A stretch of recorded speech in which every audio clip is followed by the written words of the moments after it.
Mother's kitchen হোমে সকলকে আমি স্বাগত জানাচ্ছি। আজ আমি ঝুড়ো পোস্তর পটল বড়ি ভাজা দেখাবো। এর জন্য আমি কড়াইটা গরম হলো, এবার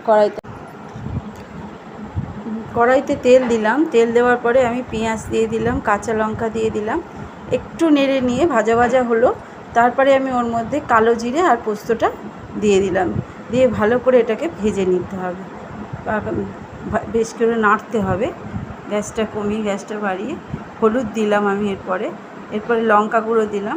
তারপরে আমি একটু নুন দেব, তারপরে নুন দিলাম, একটু মিষ্টি দিলাম, দিয়ে ভালো করে নেড়ে নিয়ে এরপরে আমি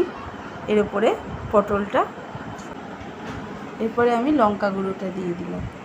লঙ্কা গুঁড়ো দেওয়া হয়ে গেল। এরপর আমি ভালো করে নাড়িয়ে নিলাম, এটা একটু ভাজা ভাজা হয়ে উঠলো। তারপরে আমি পটলগুলো এর উপরে দিয়ে দিলাম। পটলগুলো দিয়ে আমি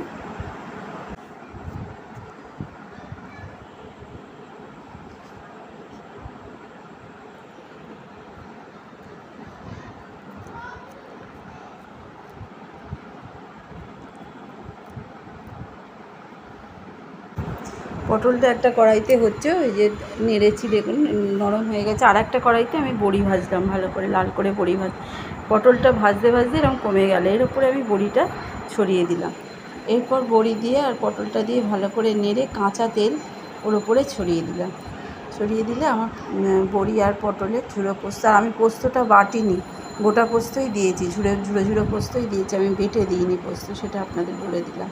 খেয়ে দেখবেন, ভালো লাগবে।